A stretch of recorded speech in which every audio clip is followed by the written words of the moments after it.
Today we're in Rotterdam about to meet with Shou Xin Wu, the founder of Real Estate Masterclass, to speak about how you can get started with real estate investing as a non-Dutch speaker here in the Netherlands. I am so excited for this interview, and let's go.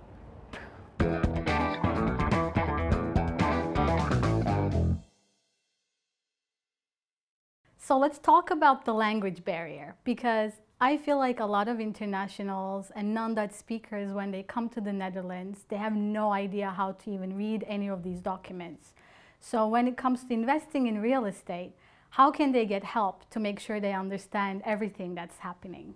Very good point. So the funny part is that even though internationals have that experience, a lot of Dutch people who are born and raised there, even speak the language, have the exact same challenge. You know, if you get VV documents, which are home association documents, you know, it's full of sometimes legal stuff which you're not trained in or even understand what it actually says. So that's how actually the Real Estate Masterclass actually teaches people to read those documents as if, you know, it's cereal for breakfast pretty much. You know, you just know what to read, what to look up, and understand what actually those documents say. So on one hand, yes, you don't speak the Dutch language, and on the other hand, you know, it's a skill that requires training and understanding, and that's what we actually do. We make sure that people actually understand these documents. Yeah. And you know, in the worst case, if you know, let's say one of my international students would say, "Hey, I have an issue. Can you help me?" They would probably reach out to me, or you know, one of the people in my network that could, you know, for a fee, of course, read all the documents and make sure they purchase the right property. Yeah, that's really fantastic. So it's kind of like going to the gym, training muscle. Every time that you go through the process and you read more and more documents and you kind of have a process that you follow, Absolutely. It becomes easier. Yeah, so indeed. So, you know, if you look at, for instance, buying an apartment, you typically have like 10 different standard documents that you need to go through to read them. And then, you know, more properties you buy, the more easier, you know, it is to read them.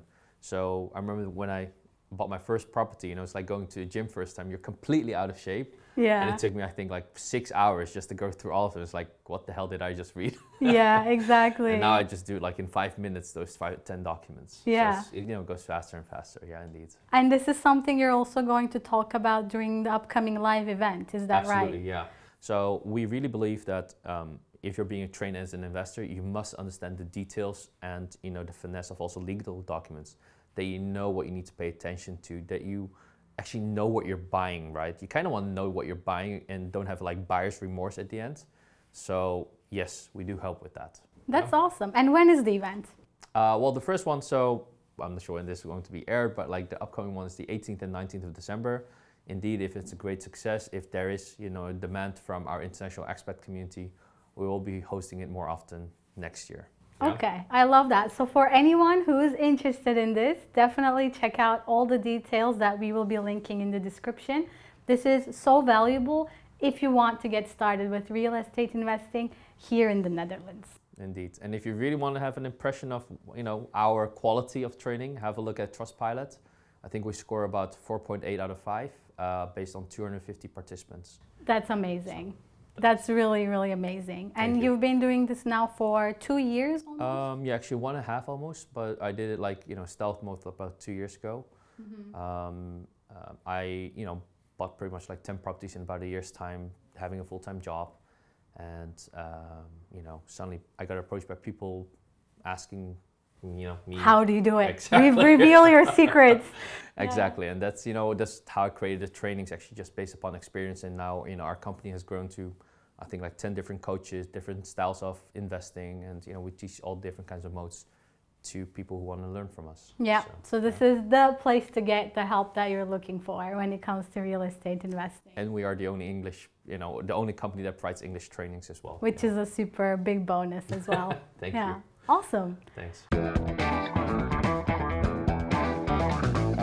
I actually want to, this is not in the script, but I want to mention here about, I'm just super fascinated because I really look up to Robert Kiyosaki myself. Oh yeah. And I actually speak about him in a couple of my videos. And you actually had an event where he was invited. Yes. Tell me about that. That's amazing. How did that all go? Like from approaching and getting him on, like how was that?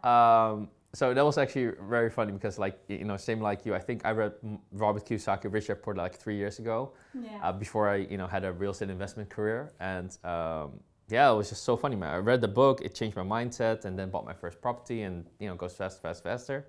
And I think we're right now in November, right? December. And I got approached actually by a company called Success Resources. Okay. They work a lot with Robert Kiyosaki, and they said, hey, you know, we've actually scoured the entire market in the Netherlands, and we thought your company is the only legit one that gives, you know, real estate investment trainings. And he says, well, they said, like, if you're willing to, you know, do it on a commission basis where I'm allowed to pitch my own training at the end, you also get the opportunity to meet Robert Kiyosaki and do That's crazy. I never thought it would happen. You know, like 3 years ago, I read the book, and, you know, he's become quite influential also in the Netherlands and around the world about investments and assets. And yeah, I suddenly got invited, and I was, you know, I had to keep my mouth shut for like 3 months in a row, and like, boom, Yeah, like, you know, it got launched. So that's amazing. Yeah, it was quite an honor to be the only, you know, Dutch person in us to do an on stage with him show about real estate investments and cash flow. Yeah. This is also fascinating because a lot of my audience is also interested in like entrepreneurship and business. Yeah. And like you're the prime example of your dream from 3 years ago. Thank you. Pretty much like coming to life and sharing a stage with someone that you look up to. Mm-hmm. And you're kind of colleagues now because you do this. You also are an investor, and you know, there's no like debate there. And that's such an inspirational journey. Yeah, indeed. Yeah. It's a lot of lessons he's taught, you know, we also teach that, except that, you know, he does it quite American based, of course. And, you know, I focus mainly on the Netherlands. So we know there's a housing crisis in the Netherlands. It's very much a seller's market right now, and prices are off the charts. Mm-hmm. Is it still a good moment to start with real estate investing? Let me first answer that one. Yes. And why? Exactly. And I'll how? explain also why, and how indeed as well. So just like, let's take a step back, right? So right now, indeed, people have the experience there's a housing crisis, and I know in Amsterdam, people are outbidding each other like crazy. There is a demand for housing, definitely, you know, and it's gone up a lot the last couple of 2 years. But actually, one of the underlying factors is not just the supply of housing, which is a million shortage in the Netherlands for the coming 10 years. There's also the fact that we have very low interest rates, which basically causes, you know, the prices to skyrocket. Money is cheaper than ever. If you think about it, do you remember what the inflation is for last year for the Netherlands? About 4 to 5%, right? Mm-hmm. But you borrow money for investment for 2%. Mm-hmm. Do you suddenly see the connection? It's actually cheaper to invest because you investing, you actually make money just from the investment because inflation is more expensive than interest rates. So that's why the demand is right now being very stimulated to buy more and more properties. Mm-hmm. And why it is a good good moment is because it depends a bit on your strategy, what you're focusing upon. But if your strategy is to say, you know what, I want to have capital appreciation, basically, you know, I buy the home and it should increase by another 10% to the next year, that's one strategy to follow. You could also say, I'm looking at it from a 10-year horizon.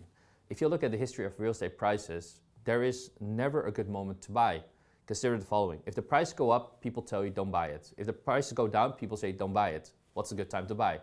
Yeah.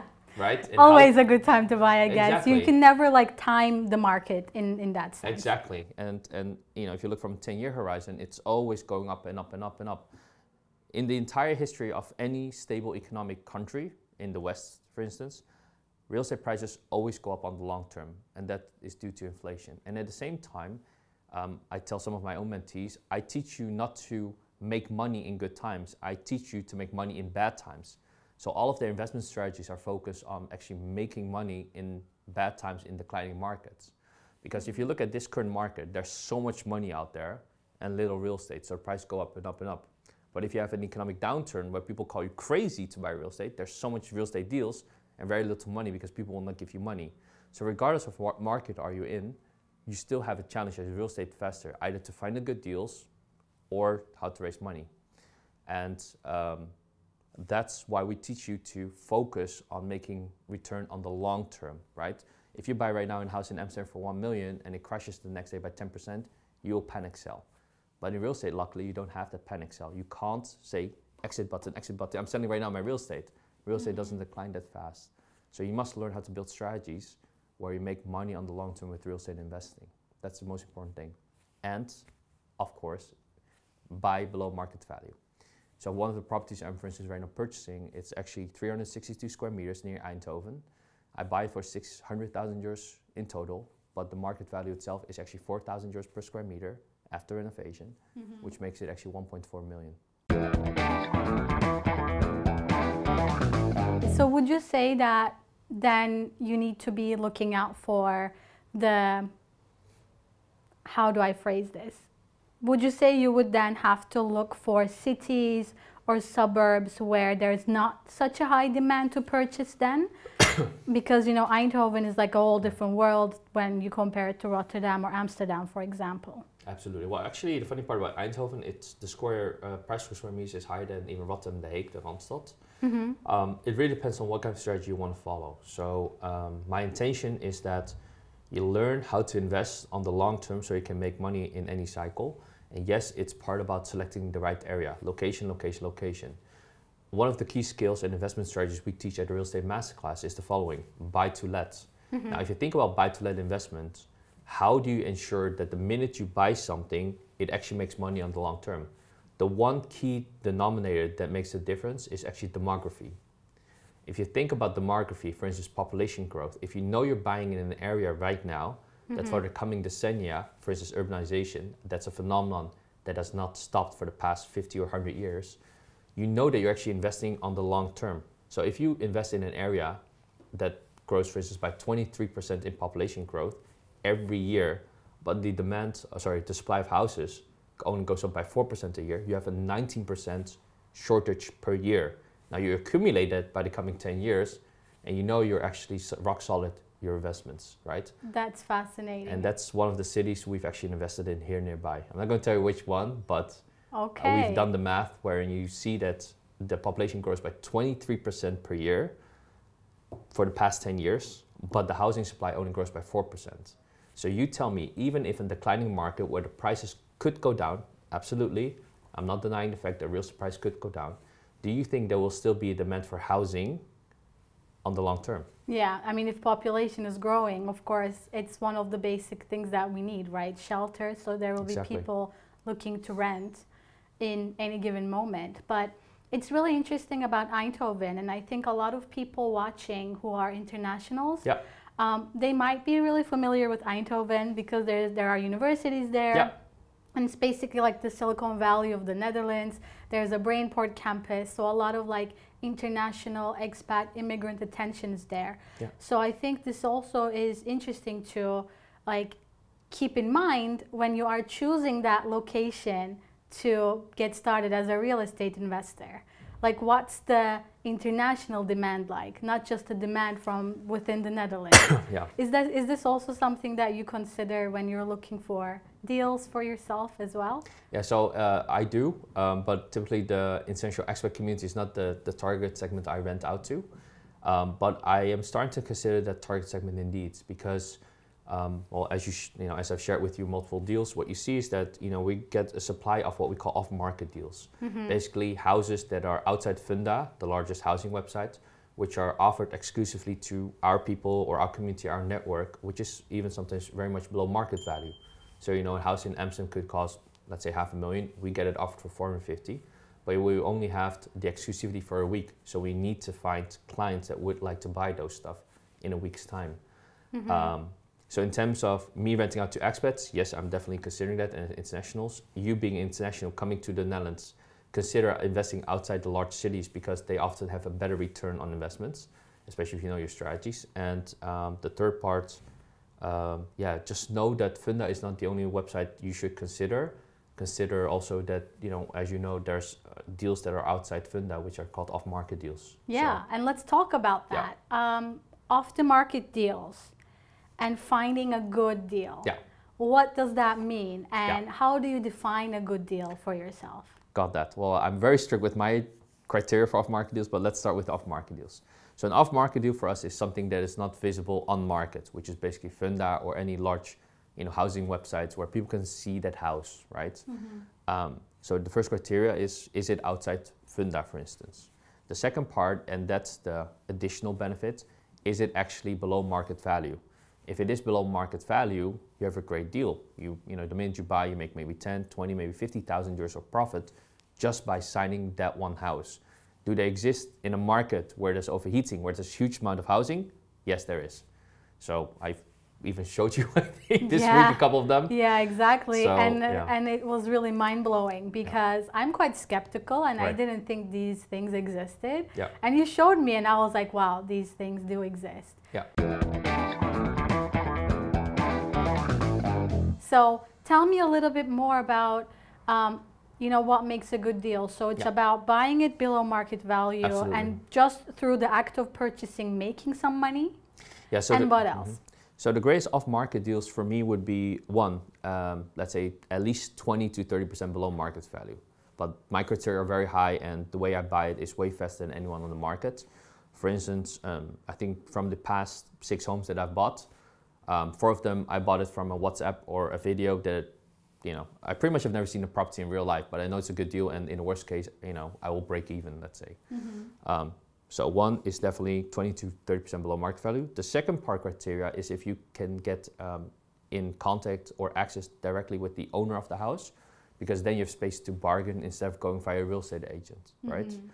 Yeah, I think those 2 would be actually the main criteria where you should look at to consider what a good off-market deal is. So the whole point of investing is to make a return on investment. Absolutely. So can you tell me a little bit from your experience what your return on investment has been like for a recent deal?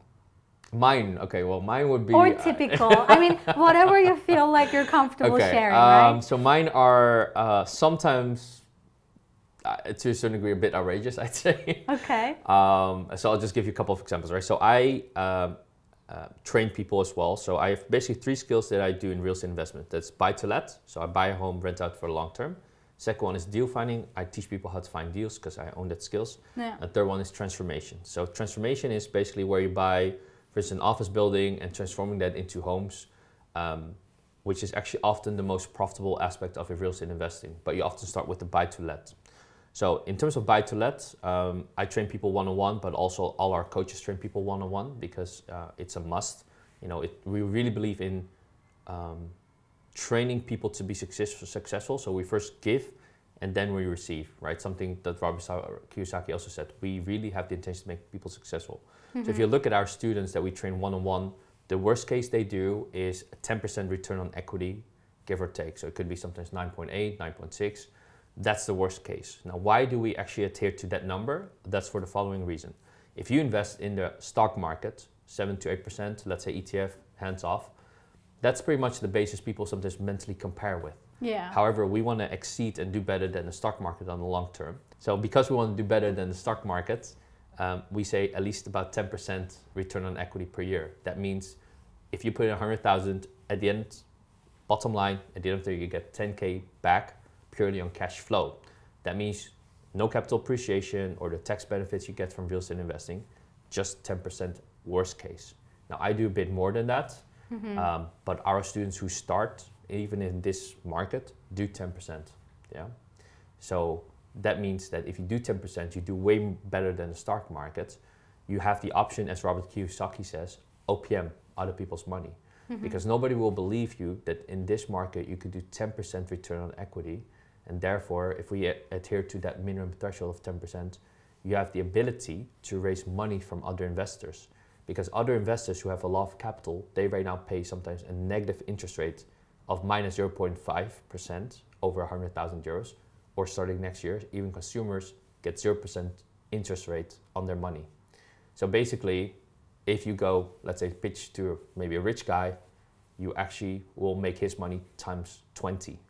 And then it gets very interesting for people to invest with you. That is very interesting because then it just kind of shifts the perspective that it's not just you putting all your money. Exactly. It's you finding things that are going to make other people money as well. Exactly. And almost kind of create a mini club, like a mini pool where your money collectively gets invested and makes everyone else more money. Absolutely, yeah. So that's basically the basis of a real estate investor. And as Robert Kiyosaki says, you know, as an investor, you don't need money. You can use other people's money. So if I look always at my bank account and even of those of my employees, I always have the least amount of cash in my bank account. They're always richer than me, right? So, but at the same time, if I want, I can raise capital faster than others because I really focus on honing a skill where I can raise other people's money for a real estate deal. So then, if you look at how we train people in finding deals, right, as a deal finder, but also as an OPM. And if you combine deals and OPM together, basically it's infinite possibilities in terms of buying real estate. And that's how we train our people to be successful. And I think on this note, it's interesting to mention, it's so much more than just finding that real estate deal and having the money. It's a lot more about dealing with people. Yes, absolutely. Pitching. Absolutely. Having a plan. Yes. And, you know, giving that presentation and almost like selling your idea. Yeah. And get people to go on board with you. Yeah. And this is also something I believe that you touch upon and you teach, right, within your courses. Absolutely. Yeah. So and real estate is really amazing. People's business. It is a people's business. Yeah. And wow, yeah, tell me more about that. Tell me like how, like what's the process of that looking like? Do you have like specific modules where you dive deeper into each certain element of this, like pitching, raising, etc.? So what we do typically, we train people in 50 different aspects of real estate investing, and it's typically split up in different parts, right? So in the first part is basically we want to give you an introduction about like how real estate works, how does the law work, why is it so beneficial to invest in real estate? And the secret is pretty much you don't pay taxes on owning it. The rental income, you don't pay taxes. You don't pay taxes on anything just by owning real estate. It's really insane. So that's one of the things we teach you in, let's say, week 1 or in the first part, where you get to learn how the Dutch market works, but also how the tax system works, right? And afterwards, I want you to develop then always a strategy in mind, because the better your strategy, the more focus you have, the more easier it is for you also to decide a good deal or not. For instance, it might shock people, but the last property I bought was actually this morning when you just came in. I decided within 5 minutes to buy something I had never seen in my real life, and I need to make sure that I have raised a couple of €100,000 to buy it by the end of this month. Yeah, so that's how fast it can be. But I don't expect people to go that fast, but it's because I know the area, I know roughly the price, I know the nitty-gritty details, so I'm not really worried about the purchase I'm going to do. And that's why focusing your strategy is really important. And then, of course, learn and know where to find off-market deals. That's one thing, in combination with how do you actually raise OPM and creative financing to get your deals done. Because as Robert Kiyosaki says, he cringes when people say you need money to buy real estate.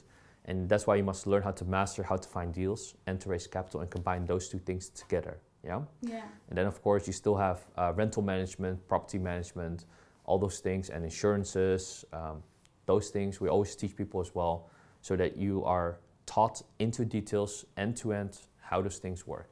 Yeah. Fascinating, guys. So you don't need just your own money. You need to be able to find the good deals and know the best ways to also leverage other people's money. Yeah, indeed. And you know, this plan, it's being used by 1,000+ people. You have access to our network, our financial advisors that also help expats, tax appraisal specialists. Everything's pretty much in place for you, except you spending time on learning how real estate investment works, how to find deals, and of course, spending time on raising capital. So, because nobody in the real estate game has enough money to buy enough real estate. It just doesn't exist. It really just doesn't exist. And that's what we teach people to realize and how to act upon it. So Shou Xin, tell me, how does a property get refinanced and why is this something beneficial for the investor? I got that. So to answer that question, in the Netherlands, let's say to get a property refinanced, the bank will always look at whether you own a property to live in or whether it's an investment property. Do you want me to explain maybe both? I think so, because I think the audience is curious to get as much out of this interview as possible. So, I got that. Fire away. Okay, so imagine you've already bought a home, let's say a few years ago, and you own it and you live there yourself, right? In the Netherlands, there exists an option where you can get pretty much the property then refinanced. Now, what does that basically mean? It basically means probably that you want to get the value, the new market value, actually that residual value out of your home. So how does that look like? So imagine you bought a house a few years ago for €200,000, and in this market you can sell it for €300,000. That means you have about €100,000 in your house that you can withdraw against the lowest interest rate possible that exists in the real estate market, which is give or take, let's say 1% per year right now. So if you then get the €100,000 out of your home, how does the bank actually look at it and whether he or she will allow you to do that? It's quite simple. It will look at whether your income can bear the new mortgage expense, right? So imagine 2-3 years ago when you bought the house for 200,000 euros, you made, let's say, I don't know, 45,000 euros, and you actually maxed your credit based upon your income to get the mortgage. Now that means that in the meantime, your mortgage has been paid off somewhat. However, if you want to get the full 100,000 euros, your income must have probably gone up by 10 or 20,000 euros so that your new salary can bear basically the new mortgage, right, of the 300,000 euros. So it's a very easy calculation to do. The value of your home, if you want to get refinancing on your house where you live in by yourself, you just look up Funda, for instance, take that as the market price, and then you look at what your current mortgage is, and that's how much value you have in your home that you could withdraw, right, from your home, let's say 100,000 euros against 1% interest rate, and then knowing that you can invest in real estate for, let's say, 10% return per year, you actually will tenfold your income just by simply withdrawing that money from your home. And how about the other scenario? Yeah. So the other scenario is where you actually own investment properties, and that's very common. So as a real estate investor, you typically refinance about every 2 to 3 years. It works almost the exact same way, except in the Netherlands, we use 2 different appraisal values. One of them is what we call the empty state value. So basically you buy on the market, it will be sold to you in an empty state without tenants in it. That value is often higher than what we call the rental state value. Because as a real estate investor, you probably buy it with the intention to rent it out. And from an appraisal specialist point of view, they will probably always have the rental state value to be lower than the empty state house value. Why? Because if you look at a consumer or any other person, would you rather buy a house that has people in it or an empty one? I mean, if it's for investment purposes with already a renter in it, is the way to go, right? Makes sense. Probably, yes. But probably the rental price that is right now being paid in that house, if you buy the empty house, you don't have potential danger of having bad tenants. So often you see that the empty state rental value is higher than the rental state value. Yeah. So then how you do that in real estate investments is that you need to have an appraisal specialist look at your homes, right? So let's say you have 5 houses, you bought them 2-3 years ago. He or she will need to determine the new appraisal value and then determine the difference from what the current market value is and your mortgage. Then the appraisal specialist, the bank who receives the appraisal specialist reports will take 80% of the rental state value in total, and he will calculate how much mortgage you have, and that difference is actually the value you get out of your refinancing. So what we see from other investors in this current market, if you've bought like 5 homes, let's say 2 years ago, you'll be looking at about 200,000 or 300,000 euros you could get out of the refinancing and buy another 5 homes with it. So that's mind blown. This is really mind blowing stuff. Yeah, so and the greatest part about this entire process, you actually don't even pay taxes on it. Yeah. On nothing. It's just free money and you're not being taxed on it. So that's one thing. And the second part is that's why the real estate game, it's not about really finding the right moment, but learn how to make an investment that makes money in any market situation. And then you feel way more comfortable to make the investment from day one. And if you learn how to buy 10 properties in a year's time, you get the numbers now. In 2 to 3 years' time, you get to double that. You go from 10 to 20, let's say worst case 3 years from now. Then in year 6, you'll go to 40 homes. Year 9, you'll be in 80 homes. So it's quite exponential in a way. It's very fast, yeah. I think the most difficult then is to just get that first property. Absolutely. That's like the most difficult one. And I know in the previous interview we did, you also shared your experience with that. You also had to borrow some money and you were a little bit short. I think you were like 8K short. Indeed. And you went through this whole process and it felt like you lost money. And this kind of then triggered you to start all of this, to teach other people that they can do things better way with much more knowledge that you provide for them. So I think that's so interesting.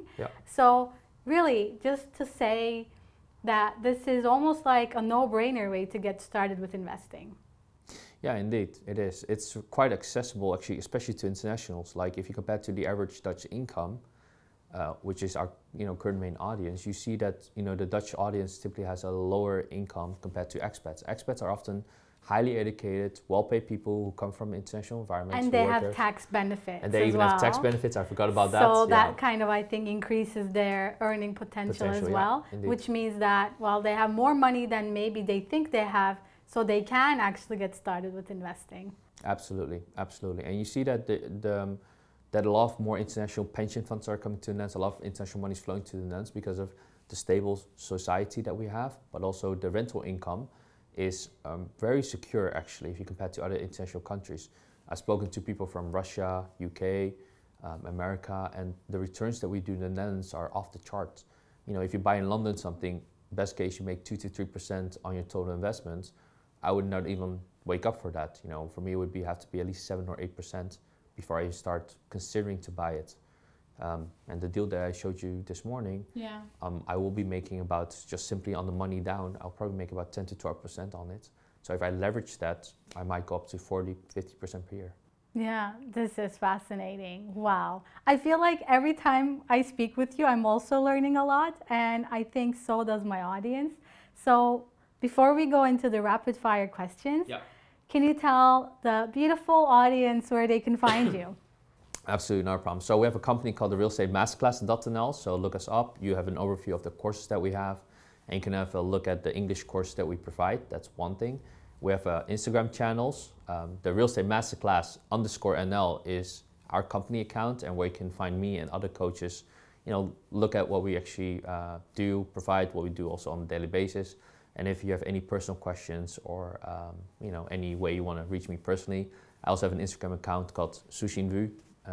On Instagram, or my LinkedIn channel, my LinkedIn profile, of course. You can find me there as well. And we also have a YouTube channel. So the more subscribers we have also on our YouTube channel, I think the more English material we can also make. There's right now, I think, 2 or 3 videos on it. Yeah, and I think they're quite good. So guys, if you haven't already, make sure to subscribe to the Real Estate Masterclass YouTube channel and follow Shou Xin on his personal profile as well as the Real Estate Masterclass Instagram. And is there anything else you want to say before we go to the rapid fire questions? No, I think I'm looking forward to meeting actually a lot of people. And yeah, just remember that in the Netherlands, there's a lot of deals off market, which are very valuable. You know, even we can't buy everything. So that's one thing. And just remember that in this world, there's so much money right now going around. It's your job just to raise the capital and invest in it. And you know, in the Netherlands, we do way better returns than pretty much any other country that I've seen to date. Yeah, and it's all tax-free. I don't pay taxes legally. Mind-blowing. Thank you again so much for taking the time to speak with me. You too. Thanks, you.